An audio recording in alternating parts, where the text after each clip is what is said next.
like a Hellcat.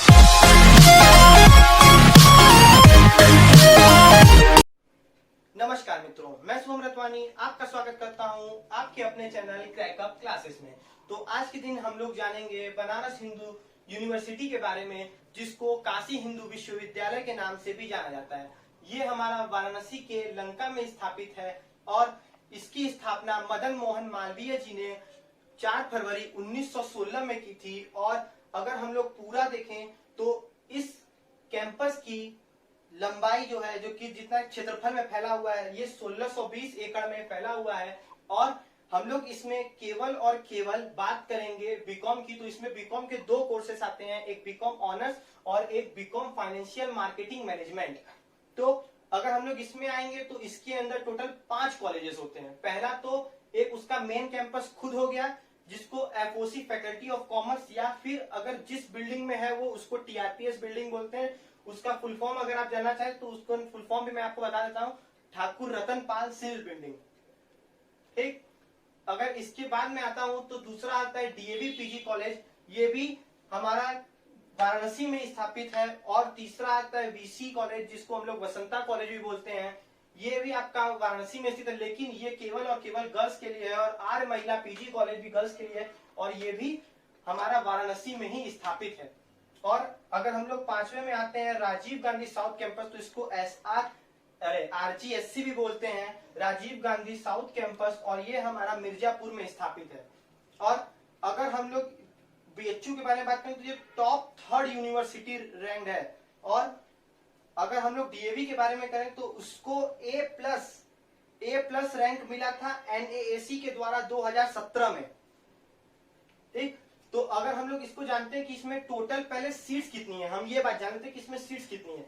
तो सबसे पहले देखेंगे कि 286 सीट्स एफओसी में है, फैकल्टी ऑफ कॉमर्स में, प्लस 62 जो है वो पेड सीट है। अब आप ये जानने की इच्छा रखते होंगे कि ये पेड सीट क्या है, तो मैं ये आपको बाद में बताऊंगा।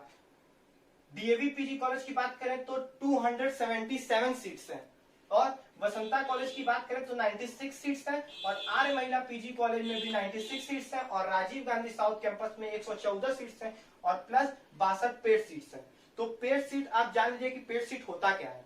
तो अगर आपकी रैंक 1 या 2 नंबर से कम हो जाती है तो उसके लिए आपको कुछ अतिरिक्त पैसे देने होंगे और उससे आपका एडमिशन होगा, उसी को पेड सीट बोला जाता है। इसमें कोई कोटा नहीं है, कोई एक स्पेसिफिक कोटा नहीं है, लेकिन हाँ इसके लिए एक स्पोर्ट्स कोटा है, एक एम्प्लॉयमेंट कोटा है और एक पीसी कोटा है। पीसी कोटा जिसको हम लोग बोलते हैं कि पर्सनली मतलब जिसको हैंडीकैप लोग के लिए होता है, उसको पीसी कोटा बोलते हैं। ठीक है, तो अगर हम लोग इसकी टोटल सीट्स की बात करते हैं तो इसमें टोटल 943 सीट्स हैं, 943 सीट्स हैं। और इसमें अगर आप जानते हैं कितने एस्पिरेंट ने टोटल फॉर्म भरा, तो आप सुनते ही आश्चर्यचकित हो जाएंगे, क्योंकि 40,000 लोगों ने इसके लिए फॉर्म भरा है, अप्लाई किया है, केवल बीएचयू के लिए, बीकॉम के लिए। अब 40,000 लोगों ने अप्लाई किया है और है 943 सीट्स, तो इसका मतलब कि हर 42 लोगों पे 1 सीट। अब आप ये आपको देखना होगा, आज का डेट है 15 मई 2020, तो ये बात आपको ध्यान में रखना होगा कि कम से कम इस समय से आपको 1.5 से 2 महीना है आपके पास, क्योंकि जब भी एग्जाम होगा तो सीबीएसई के एग्जाम के बाद ही होगा। तो आपके पास 1.5 से 2 महीना है। आप आज से अगर लग जाते हैं इसकी तैयारी में तो ये आपके लिए बहुत अच्छा होगा, क्योंकि देखिए बहुत सारे लोगों का सपना होता है एफओसी टीआरपीएस बिल्डिंग, बहुत सारे लोगों का सपना होता है। और अगर हम इसकी बात करते हैं तो आपको बहुत ही मेहनत करनी पड़ती है इसको निकालने के लिए। बहुत लोगों की आपने सुना भी होगा कि बीएचयू निकालना बहुत कठिन है, बीएचयू निकालना बहुत कठिन, लेकिन ऐसा कुछ नहीं है। आप लोग अगर आज से मेहनत चालू कर दिए तो आपके निकलने में आपको कोई नहीं रोक सकता है। अगर हाँ, लेकिन आपको मेहनत करना होगा और आपको ये डिसाइड करना होगा 2020 चल रहा है तो आपको 2020 में ही निकालना है, या 21 में निकालना है, या 22 में निकालना है, या फिर हो सकता है कि आपका सपना ही रह जाए, आप कभी ना इसको निकाल पाए। इसीलिए आपको इसके लिए मेहनत करनी पड़ेगी और जम के मेहनत करनी पड़ेगी। और ये मेरी आशा है कि अगर आप मेहनत करेंगे तो आप इसको निकाल सकते हैं। तो एक झलक हम लोग डाल लेते हैं कि इसमें क्या क्या कंटेंट है या इसका क्या क्या सिलेबस है। तो सबसे पहले हम लोग आते हैं अकाउंटेंसी में। अगर हम लोग अकाउंटेंसी में आते हैं तो अकाउंटेंसी अगर आप देखेंगे तो पूरा का पूरा आपका 11th और 12th पे ही बेस्ड है। ज्यादा कुछ डिफरेंस नहीं है, 11th और 12th पे ही बेस्ड है, 11 12 का ही आएगा, और वो भी बेसिक अकाउंट्स आता है, हार्ड अकाउंट्स नहीं आता है, बेसिक अकाउंट्स आता है। अगर इसके बारे में आप जानना चाहते हैं कि इसके अंदर भी क्या क्या आता है, तो आप मुझे कमेंट बॉक्स में कमेंट करें, तो मैं आपको बताऊंगा कि इसके अंदर क्या क्या आता है। दूसरा आता है फाइनेंशियल स्टेटमेंट एनालिसिस। ये आपने 12th में पढ़ा होगा, 12th का जो अकाउंटेंसी का 3rd बुक था उसमें था ये फाइनेंशियल स्टेटमेंट एनालिसिस। ठीक, वो पूरे बुक का नाम ही था, अगर आप उस बुक को अच्छे से देखेंगे तो उसमें लिखा था फाइनेंशियल स्टेटमेंट एनालिसिस। 3rd का अगर हम लोग बात करते हैं तो financial market management. Financial market management ये हमारा बिजनेस स्टडी का चैप्टर है, और बच्चों आप लोग इसको थोड़े अच्छे से भी पढ़ें, क्योंकि ये आपके 12th बोर्ड में भी, अभी आपके बिजनेस के बोर्ड नहीं हुए हैं उसमें भी इंपॉर्टेंट है और इसमें भी इंपॉर्टेंट है। और ये बिजनेस ऑर्गेनाइजेशन, ये भी बिजनेस का ही पार्ट है, बिजनेस का ही चैप्टर है, और बिजनेस मैनेजमेंट भी आपके बिजनेस का ही चैप्टर है, और बिजनेस इन्वायरमेंट भी आपके बिजनेस का ही चैप्टर है। और अगर हम लोग बात करते हैं बेसिक मैथ्स की, अगर हम लोग बात करेंगे बेसिक मैथ्स की, तो बेसिक मैथ्स में आपका 7, 8, 9 और 10 यही 4 क्लास के आते हैं, इससे अतिरिक्त आपका कुछ नहीं आता है। ठीक, और उसके बाद अगर हम लोग बात करते हैं मनी एंड बैंकिंग की, तो मनी एंड बैंकिंग आप लोग मैक्रो इकोनॉमिक्स में पढ़े होंगे, 2nd यूनिट है आपका नेशनल इनकम के बाद।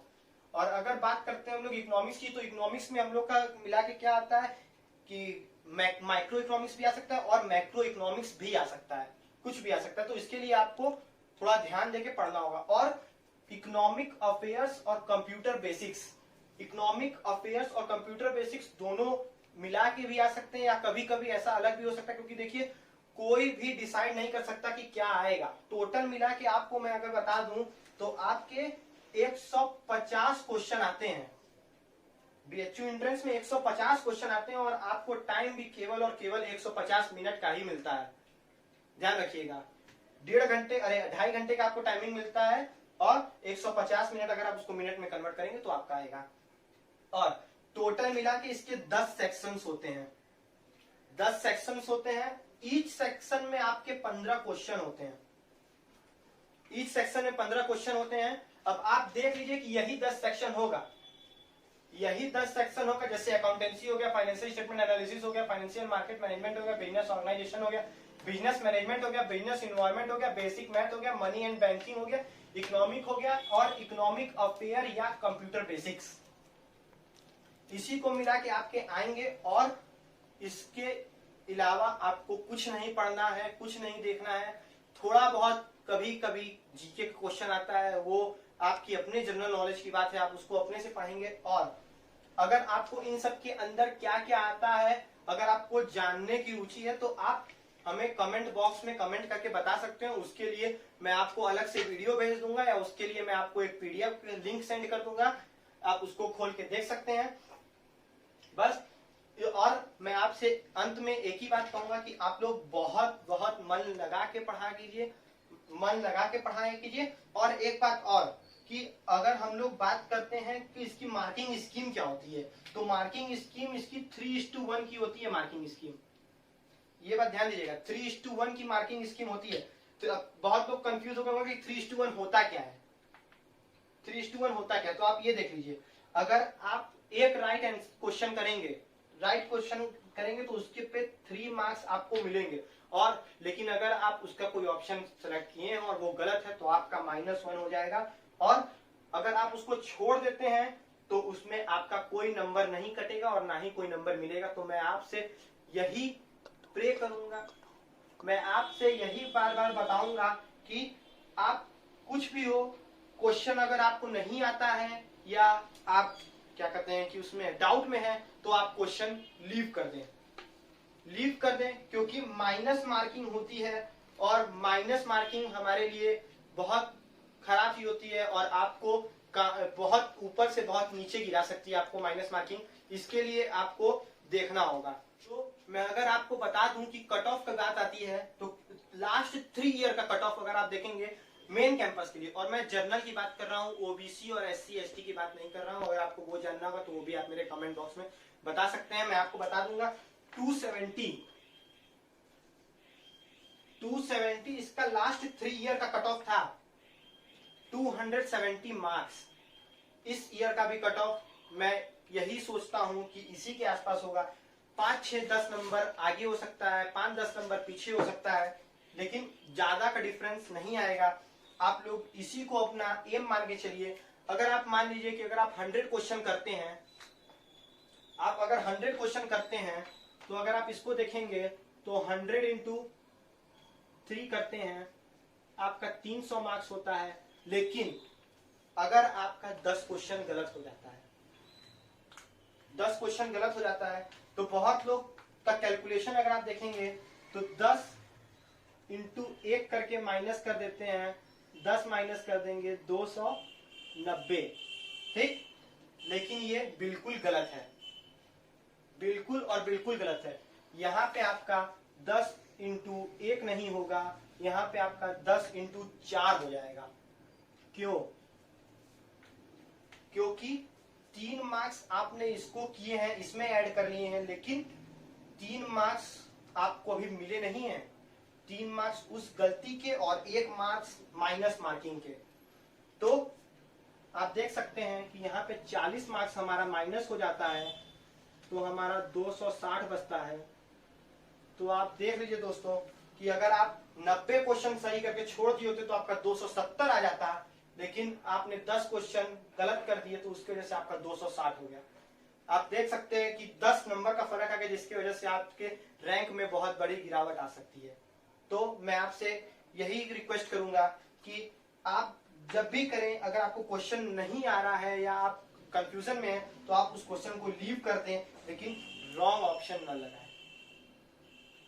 अब मैं आपसे यही बात कहूंगा कि आप बहुत बहुत बहुत मेहनत करें इसके लिए, क्योंकि आपके पास 1.5 से 2 महीने बाकी हैं।